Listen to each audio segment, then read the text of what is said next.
E fala, torcida São Paulina, começando aqui mais um vídeo no canal. No vídeo de agora a gente vai ver aí o que o Pascoalzinho e companhia falaram sobre a demissão do Carpini e sobre o futuro treinador do São Paulo. Pascoal, como sempre, com algumas análises bem interessantes. Antes de mais nada, desce aí embaixo, deixa seu like, se inscreve no canal, dá essa força aí, me ajuda a bater a meta de 2.000 inscritos. Estamos quase chegando lá. A gente vai estar assistindo o vídeo, ver o que o pessoal vai estar falando aí. No final do vídeo eu volto trazendo a minha opinião, os meus comentários, a minha análise, fazendo um apanhado sobre tudo. E a gente vai estar debatendo aí sobre o São Paulo e sobre as falas dos comentaristas. Créditos e direitos autorais na descrição. Sem mais enrolação, bora pro vídeo. Mas enfim, depois a gente fala disso. Falei de 2-2 do Flamengo. Não merecia, o Flamengo mereceu ganhar, mas o Ferreirinha faz aquele segundo gol lá, aquela chance que teve no final, ia ser isso. E aí a gente ia pensar o seguinte, e o Carpini cairia se vencesse? Não mereceu vencer, hein? Vou deixar claro, o Flamengo mereceu. Mas é do jogo, de repente o Ferreira faz lá o segundo, 2-2, então reagiu o time. Parece que demitiriam, talvez não hoje. Iam esperar mais um jogo. E o jogo próximo também é difícil, a gente falou, a sequência dele era muito difícil, o desafio de ganhar os 4 seguidos que ele tinha pela frente era muito grande, no primeiro tropeço cairia e já foi no primeiro jogo dos 4. Aí estão falando, né? A gente vai muito pelos setoristas, aqueles que vivem o dia a dia do clube, e as notícias são de que a preferência é mesmo para um técnico estrangeiro, o Crespo, que é o cara que, apesar de ter ido embora, mas ganhou título, parece que a diretoria ficou com uma boa impressão, que ele se relacionava bem com os jogadores. Ele está muito bem lá, já falamos ontem, ganhou, está na final lá da Copa, ganhando do Jorge Jesus, que era um resultado difícil, então imagina-se que não. Aí dizem que já foi consultado através de agentes, né? Primeiro, Diego Alonso, uruguaio, né? Que dirigiu o Uruguai aí na Copa, na última Copa, lá no Catar. Mas ele estava no Sevilha, saiu, está desempregado e parece que quer continuar por lá. Essa que é a história. Por lá que eu digo na Europa, não gostaria de voltar agora. Sim. O Pesolano é outro, que está indo bem lá no time do Ronaldo, que está na segunda divisão, mas está bem colocado. E parece que também não quer largar lá o Valladolid para voltar ao futebol brasileiro, ele que já teve, inclusive, aqui no Cruzeiro. Aí começa nomes, né? Especulação, Benítez. Até o Rafa Benítez. Rafa Benítez. Foi o único que o São Paulo fez questão de negar, né? De dizer, não o procuramos. E o Mourinho, que, seria maravilhoso. Eu não sei nem se for sondar o Mourinho. Todo mundo gostaria de ter o Mourinho aqui, mas, enfim. Eu acho que esse aí é um nome muito difícil de aceitar vir. Mas, se for ele, maravilhoso, assim. Para o São Paulo e para o futebol brasileiro. Ter um cara que nem ele aqui, eu adoraria. Para a gente que trabalha com isso, seria legal, mas não vejo grandes possibilidades. Agora, o foco está todo voltado lá para fora. Sempre vai aparecer um português ou outro, né? Essa escola portuguesa é sempre muito bem observada. E me parece que eles não estão vendo, para a alegria do Zinho, nem o nome brasileiro, né? É isso que é o problema, né, Zinho? Vai dar pilha no Zinho. O olhar não está para o mercado brasileiro e está para o mercado lá de fora. O que querem, assim, é que alguém chegue com mais moral do que o grupo. Você entendeu? O cara mais pesado. Maior do que o grupo. Maior do que o grupo, que não era o caso do Carpini, começando a profissão aí, né? Muito jovem, etc. E agora viria o... Que acho que de forma muito rápida não conserta o São Paulo. Sem ter os caras que estão lesionados... Não vai consertar, não vai consertar. E ontem a gente viu até um time que quer brigar, etc., lutador, mas não sei se é o esquema dele ou se falta qualidade ali, né, por causa dessas ausências. E tudo bem, tinha pela frente o Flamengo, é muito pesado e fora de casa. E o Carpini não resistiu, apesar do 2-1. Então, nos minutos finais ali, que o time até teve uma possibilidade de dar uma pressão, depois que o Flamengo também trocou os jogadores e tal. Sim. Já era um Flamengo modificado e tal. Mas vamos ver quem vem. O que se sabe é que Milton Cruz deve dirigir o time aí, porque não vai chegar ninguém. Eu acho que daqui para o final de semana tem um joguinho mais ou menos para o São Paulo aí, Pascoal. Também tem isso, né? Tem isso ainda, né? É mais uma pedreira, né? A gente fica sempre alimentando a esperança de que o São Paulo vá conseguir alguma coisa que seja...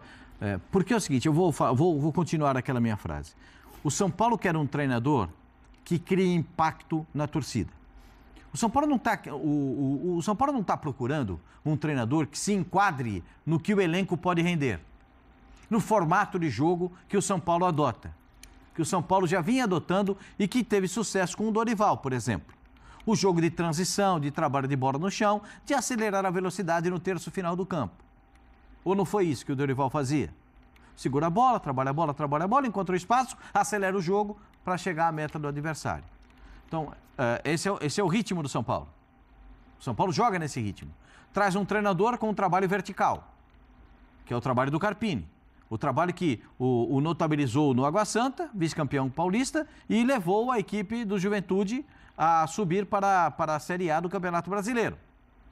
Né? Pegou o Juventude na zona de rebaixamento do campeonato e com esse jogo vertical de transferência de bola rápida para o ataque, conseguiu levar. Esse é o projeto de jogo dele. Esse projeto de jogo se enquadra no São Paulo? Claro que não. Claro que não. E nem a torcida do São Paulo quer, porque a torcida do São Paulo quer o trabalho de bola para chegar. É o jeito, é o estilo. Eu digo sempre que os times têm estilo de jogo. E a gente tem que respeitar a história de quem tem estilo de jogo, que cada clube tem o seu estilo de jogo. Infelizmente, eu vou falar seriamente, não tenho nenhuma restrição ao Carpini, nenhuma, zero. Eu acho que ele foi abandonado, eu acho que o Carpini, não é que ele fez um mau trabalho, é que ele não tinha suporte para fazer o trabalho. Inclusive, aproveitando isso, antes do jogo, ele deu uma declaração muito interessante ontem, dizendo que aceitava a crítica tal sobre o aspecto profissional, mas não no aspecto pessoal, claro. E que isso estava acontecendo. E isso não é legal. Realmente, ele tem toda a razão. E ele falou isso antes até do jogo, antes de ser demitido, sem saber o que ia acontecer no jogo. Ele falou depois do jogo também, né? Depois do jogo então, ele vem com... Diga, fecha, Pascoal. Acaba interferindo. Eu vou chamar o meu parceiro de sempre, o Zinho, que eu gosto muito de ouvir o que ele fala, porque eu aprendo muito. Mas ele foi abandonado, ele foi largado às feras. Quando os caras tinham que aparecer para bater no peito e assumir a responsabilidade, não fizeram isso. O presidente do São Paulo fez uma declaração de boca murcha que estava esperando que o São Paulo melhorasse de produção quando foi o sorteio da Libertadores, quando foi o sorteio da Copa do Brasil, disse que quem manda na permanência do treinador é o resultado, é exatamente o que a torcida grita na arquibancada. Não ganhou, caiu. É exatamente isso. Então ele foi abandonado pelos dirigentes do São Paulo. Ele foi largado. Ele foi contratado e largado pelos dirigentes do São Paulo. E a partir daí a gente sabe. Agora, os jogadores também bateram no peito e falaram, não, estamos com ele. Pode deixar, professor, não estamos com... Falaram isso? Na entrevista depois do jogo? Sabe o que aconteceu ou não? Ontem não tinha um valente para falar alguma coisa. Traduz essa vontade de ajudar o treinador em responsabilidade dentro do campo, em resultado, em prática de bom jogo. Poxa vida, dá uma olhada nos caras do São Paulo. Você vê o Pablo Maia jogar, não é sombra do Pablo. Aquele Pablo Maia que jogou é uma holografia do Pablo Maia do ano passado. Você vê o Caleri jogando, é uma holografia do que você viu o Caleri jogar no São Paulo. Porque a bola não chega nele, né? Eu vou cantar aqui mais 10 jogadores do São Paulo. Porque todos eles são caricaturas do time dos jogadores do São Paulo que já jogaram no São Paulo. Todos eles. Todos eles. Eu vou discordar só de um ponto. Eu vou tirar o Alisson, que eu acho que o Alisson é o único comprometido. Eu só vou tirar o Alisson, porque o Alisson tem uma vontade fora do comum. Ele joga de segundo volante, não é a dele, mas ele corre para todo mundo. Não sei, Pascoal, assim, para tocar até a bola no Zinho, eu acho que existe uma diferença grande entre não conseguir um bom desempenho e não estar com o treinadorzinho. Assistindo o jogo ontem, o que me pareceu o tempo todo é que esses jogadores, eles tentaram executar o melhor. Não, tô com o Pascoal, não fizeram um bom jogo. Mas assim, o Luciano dando bote no meio-campo, o Alisson correndo para todo mundo, o Arboleda mordendo do jeito que conseguia. Então, assim, não me pareceu... O Arboleda nem encontrou os caras nem para marcar. Ah, não, encontrou. Às vezes encontrou, né? Não. Sem a bola, mas encontrou. Vai encontrar para marcar, chegar, tentou se antecipar, jogar. O Arboleda... Não, mas calma. É que existe uma diferença entre jogar, querer ajudar o treinador e jogar bem. Eu acho que esse é o ponto. O time do São Paulo, Zinho, na minha opinião, o time do São Paulo era um amontoado de jogadores dentro de campo. Um amontoado de jogadores dentro de campo, sem nenhuma noção do que deve ser feito. O time estava um amontoado dentro de campo.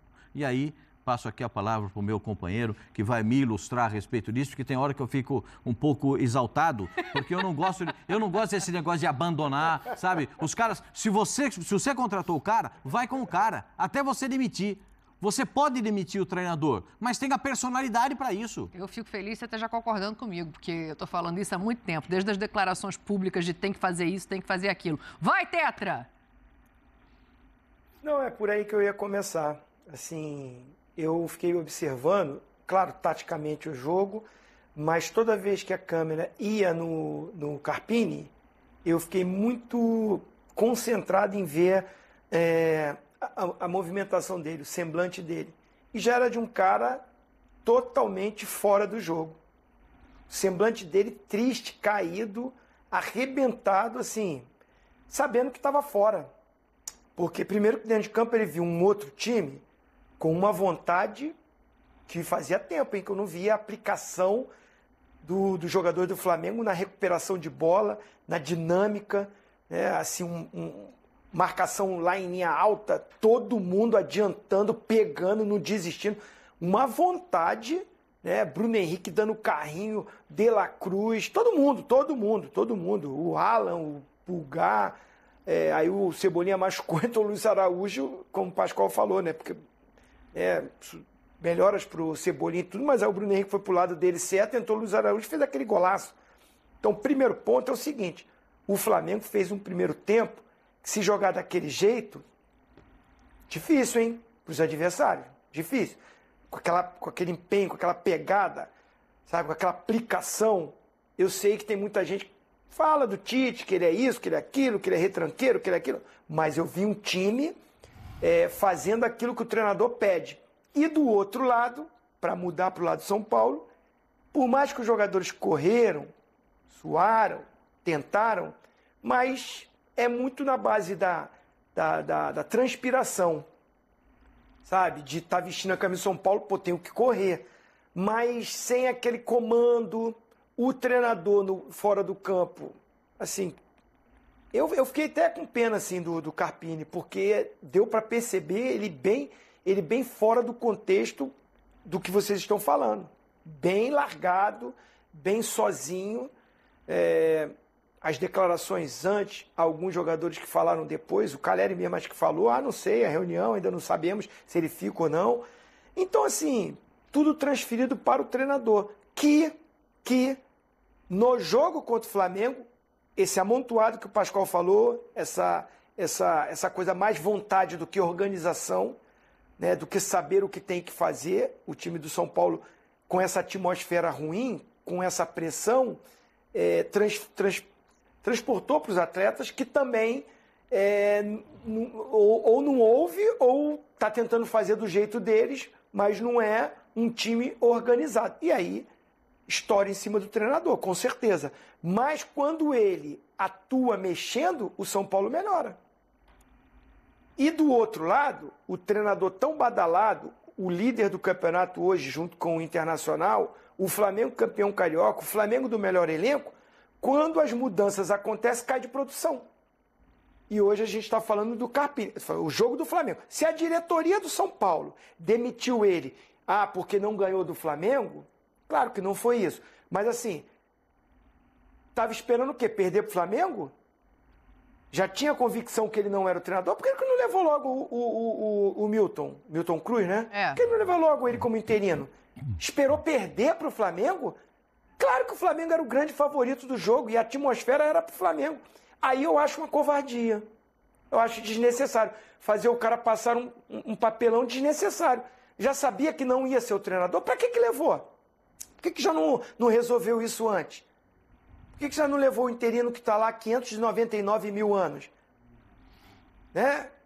Que junto com o Muricy se entendem, se conhecem. Por que já não foi ali os dois comandando esse jogo? Aí deixou o quê? O cara que os jogadores não estão com ele, que a diretoria não está com ele, que ele estava com um semblante apavorado, coitado. Aquele semblante assim, o que eu vou fazer, como é que é? Meio sem graça, meio sem jeito, pelo menos eu fiz essa leitura. Achei assim, desnecessário, constrangedor, mas quando o cara atua de mexer no time, o time dá uma melhorada. E eu sei que muita gente já, na hora da substituição, cornetou. Pô, vai tirar o Caleri? Não estava jogando nada. Ele foi lá e tirou mesmo. Botou o André Silva, que jogou melhor que o Caleri no jogo. Botou o Ferreirinha, que jogou melhor do que o Michel Araújo. Não é só porque fez gol, não. Melhorou o time. Então, para o jogo do Flamengo, eu acho que o que ele fez... o que o Carpini fez para o jogo melhorou o time. Então, para mim, assim, ele já estava demitido. Para que levou o cara? Eu acho que foi uma covardia com ele. Acho que foi o que eu falei ontem, né? Agora que já se sabe, que já estão olhando dessa maneira, se eu fosse ele, faria o trabalho da maneira como eu acho que tem que ser feito e não pela cabeça dos outros. E é isso, o São Paulo acaba melhorando. Ô, Mauro, o Carpini postou na rede social dele um agradecimento, né? Assim, protocolar, não tem uma grande declaração, mas ele agradece ali o tempo que ficou, fala que sai com a mente leve, que vê que deixou algum legado para esse São Paulo. Em linhas gerais, assim, ele não tem nenhuma reclamação, mas uma coisa chama atenção, né? Foram pouco mais de 100 dias. De novo, no futebol brasileiro, a gente vê a falta de convicção. E eu acho que isso acaba caindo em quem vai ser o próximo treinador. Porque, assim, o que está definido? Querem um estrangeiro e querem alguém experiente. Ok, já é um bom começo. Mas vai de novo ter um treinador que não tenha a cara do elenco do São Paulo? Vai de novo ter um treinador que vai ser queimado publicamente com pouco tempo de trabalho? Ou será que daqui para frente vai se mudar a postura também interna do São Paulo para quem chegar? Eu acho que se vier alguém mais pesado, vamos falar do nome aqui, que não tem nada a ver com o futebol do São Paulo. Felipão, tá aí na praça. Mano Menezes. Aí chega, você não demite tão rapidamente. Mas não vai dar certo também agora no início. Estou falando por falar esses nomes, até porque não sei nem se a torcida aceitaria. Em que pese você olhar as enquetes aí, tem nomes brasileiros ali até bem cotados, né? O torcedor está indo mais pro Mourinho, aquela história do Crespo e tal, mas tem lá gente daqui. Vou buscar um português, o Caixinha do Bragantino. Será que ele vem? Caixinha já disse não. Então, aí o que acontece?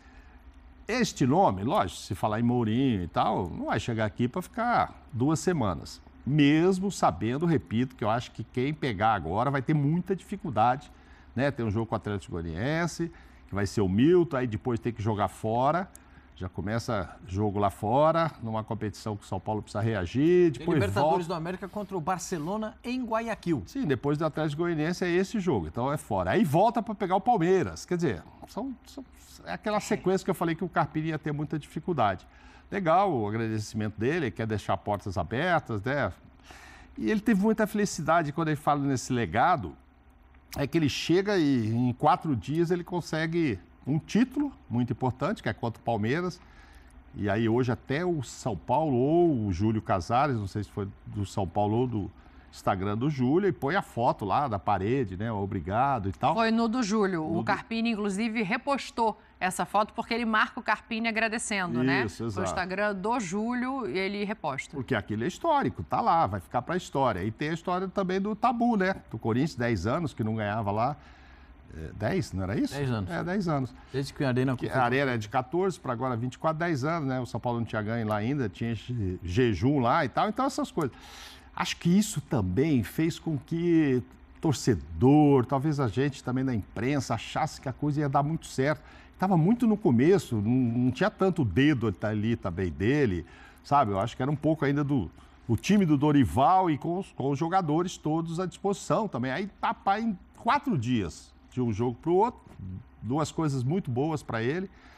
Só que aí começou a realidade, né? Machuca. E aí vai caindo o time, não tenta aqui, tenta dali. Mas, enfim, a gente deseja pela pessoa, nunca falei com ele pessoalmente, Carpini. nunca falei com ele, mas assim, tenho como alguém que vai ter sucesso, precisa de calma, me parece ser muito do bem e tal. Mas talvez tenha pego mesmo algo maior, um clube maior do que ele estava pronto para assumir. Isso, eu concordo. E acho que todo mundo ali sabia disso. Ele assumiu porque o Muricy internamente falou, não, beleza, pode trazer que eu vou ajudar. Enfim, aí depois disso já se desenhou de tudo da maneira que se desenhou. Era um desafio, Você tem um lado positivo? É que... Já comenta aí quem pra vocês seria o nome ideal para assumir o São Paulo. A gente tá vendo muitos nomes aí. E uma coisa que o Pascoal falou que eu concordo, mas que eu não acho que seja um técnico... Ele falou que a diretoria quer um técnico que chegue para bancar a torcida, para a torcida respeitar. Eu não acho. Eu acho que a diretoria quer um técnico pro elenco respeitar, pro elenco olhar, como o elenco olhava pro Crespo, que o elenco olhava pro Crespo de baixo para cima, porque o Crespo, era Hernan Crespo. E aí o que aconteceu? O São Paulo trouxe... E também acontecia com o Dorival. O Dorival, apesar de ser um cara, assim, diferente do Crespo, um cara mais paizão, o Dorival, ele era um cara respeitado. Né? O Dorival, ele era respeitado. O Crespo, ele era admirado por Caleri, por todo mundo que tava lá. E o São Paulo quer fazer isso, quer chegar e trazer um técnico que quando tiver aquela resenha lá no vestiário, música alta, barulheira, na hora que o técnico entrar, a galera vai apertar pause, vai todo mundo olhar para ele e escutar o que ele tem para falar. É isso que o São Paulo quer. Alguém que tenha comando, alguém que tenha rédea firme. Por quê? Porque se chegar um cara assim, como era o Crespo, o Muricy tá lá para caso alguém queira se crescer, não ter só o treinador, ter também o Muricy. Porque a gente sabe que os elencos do São Paulo, por muito tempo, foram elencos que fritaram treinadores. Ah, não gostamos desse cara aqui, a gente vai fritar ele. Se você traz um treinador grande, a probabilidade de alguém começar a querer causar intriga com o treinador é baixa. Mas caso essa pessoa ou algum jogador queira fazer isso, tem o Muricy lá, ao lado desse cara grande. São dois caras gigantes para evitar qualquer tipo de tumulto e qualquer tipo de treta dentro do vestiário. Assim como o Tite faz isso lá no Flamengo. O vestiário do Flamengo é um vestiário cheio de cobra criada, mas ninguém se cria para cima do Tite. O Gabigol aceitou o banco, o Bruno Henrique aceitou o banco. Então é isso que o São Paulo precisa, de um treinador que chegue e traga ideias novas, porque o grande problema do São Paulo não é a pessoa Thiago Carpini. O grande problema do São Paulo é o que o Thiago... Essa nota que o Carpini colocou aí, deixamos legado. Qual que foi o legado que o Carpini deixou? Um legado de destruição. O Carpini destruiu tudo que o Dorival demorou 8, 9 meses para construir. O Carpini, ele destruiu o São Paulo. O São Paulo ganhou o jogo da Neoquímica Arena e ganhou a Supercopa do Brasil, não com o time do Carpini. Ali todas as ideias, todas as ações, todos os movimentos do time, era o time do Dorival ali. O Carpini estava na área técnica, mas o time estava jogando claramente no estilo Dorival. Após isso, o Carpini começou a implementar o seu estilo de jogo, que é exatamente o que o Pascoal falou, um jogo mais direto, um jogo até um pouco feio, rifando a bola e tal. E isso não funcionou, porque o estilo do jogo do Dorival é um estilo de jogo muito trabalhado. Só que a gente tem que ter alguns pontos. O Pascoal falou do Pablo Maia. O Pablo Maia, ele é muito limitado na questão passe de bola. Ele é um excelente marcador. Nos últimos jogos ele nem vem marcando tão bem assim, mas ele é um excelente marcador, mas o passe dele é um passe muito limitado. Ele não dá aquele passe para frente. Ele não é o volante que inicia a jogada, porque ele não toca para frente. Com o Dorival jogava com 2 meias, Nestor e Rato, que eles ajudavam nessa construção e criavam linhas de passe fáceis e para ter triangulações ali para o São Paulo conseguir chegar ao ataque. E o Luciano flutuava ali no meio para ajudar nessa questão. O Carpini, por ser um jogo mais direto, não ocorria isso. E quando o São Paulo ia construir, o São Paulo tinha dificuldades. Por quê? Porque você não tem o Nestor e o Rato para fazer essa função para ajudar na criação. Então quem começava, quem tem a obrigação de dar o primeiro passe são os volantes. E o Pablo Maia não é esse jogador. E o Alisson não é esse jogador. O Alisson, ele nem volante é. O Alisson é um meia. E ele ainda tem vamos dizer assim, um plus do Pablo Maia, que o Alisson ele consegue dominar, girar o corpo e carregar a bola.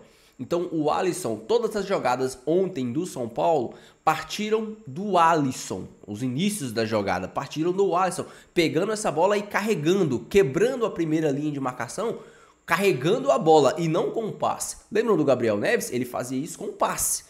O Bobadilla, ele tem essa capacidade. O Luiz Gustavo, ele tem essa capacidade de quebrar a primeira linha de marcação com passe. Isso facilita o meio de criação. facilita o Rames, facilita o Galo, qualquer que seja ali. O problema é que o São Paulo não tem movimentos coordenados para fazer esse tipo de jogo. O técnico que for chegar, ele vai ter uma série de problemas. E a dupla de volantes é a principal delas.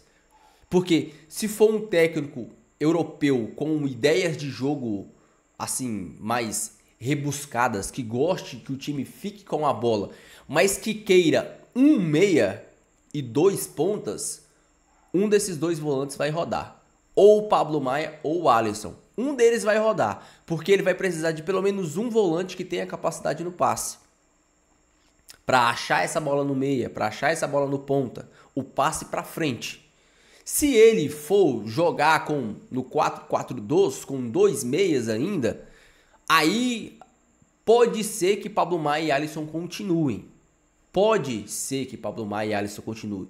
Por mais que técnicos europeus não gostam de volantes que só marcam. Não gostam de volantes que só marcam. Então o Alisson leva vantagem em cima do Pablo Maia, porque o Alisson marca, o Alisson recompõe e o Alisson tem uma saída de bola carregando a bola. Não tem o passe, mas ele carrega a bola. Ele consegue efetuar essa primeira saída de bola. O Pablo Maia não, ele só marca. Por isso que o Pablo Maia ainda não foi para a Europa. A Europa não gosta de volante que não tem passe. O Casemiro, quando saiu do São Paulo, vocês lembram? Era um volante que tinha muito passe, tinha muita chegada na frente, começava jogadas, um volante de cabeça em pé, mas nunca foi um grande marcador. Foi para a Europa falou assim, você joga bem, vem para cá, Real Madrid, vem para cá, a gente vai te ensinar a marcar e você vai evoluir o seu passe. Fechou. Eles não ensinaram o Casemiro a sair jogando. Eles aperfeiçoaram a qualidade que já tinha no Casemiro. É por isso que o Pablo Maia até hoje não foi para a Europa. Lá, volante que só marca, Gattusos da vida, não existem mais. Gattusos da vida não existe mais. Essa é a principal questão. Lá dificilmente você vai ver um volante lá que só marca, que só destrói. Todos os volantes de grandes equipes, eu tô falando assim de grandes equipes, todos os volantes de grandes equipes de alto nível são 2 volantes que sabem sair jogando, que conseguem tanto atacar quanto defender. Agora, vamos falar aí dessa questão, continuar na questão do São Paulo. O São Paulo não tem criatividade, o São Paulo não tem posse de bola, o São Paulo não tem nada. Então, o Carpini, ele destruiu tudo que o Dorival construiu. O técnico que vai chegar agora, ele vai ter que reconstruir o São Paulo. E essa desculpa de, problemas de lesão. Gente, pelo amor de Deus. O Dorival, ano passado, o tanto de lesão que o Dorival teve, o Dorival conseguiu trazer resultados. Empatava fora de casa, ganhava dentro de casa. Empatava fora. O São Paulo, ano passado, com um time reserva, com David, Marcos Paulo, Erisson e Juan e companhia, Pato. O São Paulo reserva empatou com o Flamengo no Maracanã lotado com um pênalti no mínimo duvidoso. O São Paulo reserva do ano passado empatou com o Flamengo com um pênalti no mínimo duvidoso. E no Morumbi o São Paulo ganhou de 1 e era para ter ganhado demais do Dorival. Aí vocês acham que qual que é a diferença? Olha o elenco que o São Paulo tinha na temporada passada e o elenco que o São Paulo tem essa temporada. O elenco que o São Paulo tem essa temporada é melhor do que o elenco que o São Paulo tem na temporada passada. Ano passado, o São Paulo ele não tinha jogadores de velocidade. Ele era extremamente limitado nas questões de posicionamento de jogadores no meio de campo. O Dorival ele só tinha um sistema de jogo, ele só podia jogar de uma maneira. Ele não tinha como mudar o estilo de jogo. E para mim, hoje o São Paulo ele pode jogar tanto no contra-ataque, ser um time que tenha muita gente no meio-campo para povoar o meio-campo com 2 atacantes. Pode ser um time que tenha 2 volantes, um meia e 2 jogadores de ponta. São Paulo pode jogar de várias maneiras. A única coisa que precisa é um treinador que tenha o mínimo de capacidade e inteligência para saber gerir esse elenco e fazer esse time jogar. Deixa aí a sua opinião, o seu comentário, eu quero muito saber. Não esqueça de deixar o seu like e se inscrever no canal se você não for inscrito, beleza? Fiquem todos com Deus, até o próximo vídeo. E valeu!